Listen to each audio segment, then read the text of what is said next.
الحمدللہ والصلاۃ والسلام علی رسول اللہ۔ محترم ناظرین،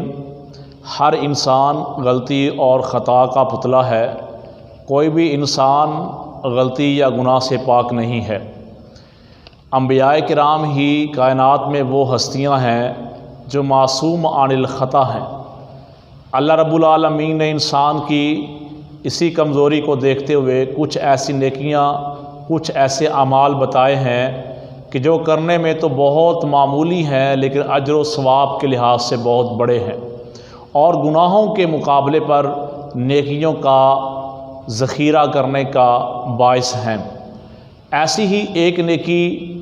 آپ صلی اللہ علیہ وسلم نے بیان فرمائی ہے۔ سنن ابو داؤد کے اندر، جامع ترمذی کے اندر، ابن ماجہ میں یہ حدیث ہے کہ پیارے نبی علیہ الصلوۃ والسلام نے فرمایا، من غسل واغتسل یوم الجمعہ، کہ جس نے غسل کروایا اور غسل کیا جمعے کے دن اور پھر مسجد کی طرف گیا نماز جمعہ کی ادائیگی کے لیے، پیدل چل کر گیا، خاموشی کے ساتھ خطبہ سنا، اس دوران اس نے کوئی فضول حرکت نہ کی، آپ فرماتے ہیں کان لہ عمل سنۃ اجر قیامہا و صیامہا، ایسے بندے کو 1 سال کے روزوں کا ثواب اور 1 سال کی تہجد کی نماز کا ثواب ملتا ہے۔ بہت بڑا اجر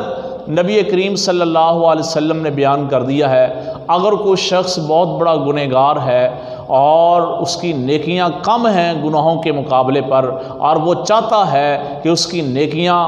گناہوں سے زیادہ ہو جائیں اور مجھے زیادہ محنت بھی نہ کرنی پڑے، تو اس کے لیے بڑا آسان عمل پیارے نبی علیہ الصلوۃ والسلام نے بیان کر دیا ہے کہ وہ غسل کر کے، اچھی طرح غسل کر کے، نہا دھو کے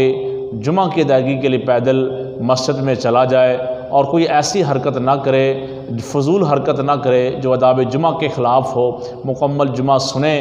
تو اللہ رب العالمین اس کو 1 سال کے روزوں کا اور 1 سال کی تہجد کے برابر ثواب عطا فرماتے ہیں۔ ایک دن مکمل روزہ رکھنا اور 1 رات مکمل قیام کرنا کتنا مشکل کام ہے۔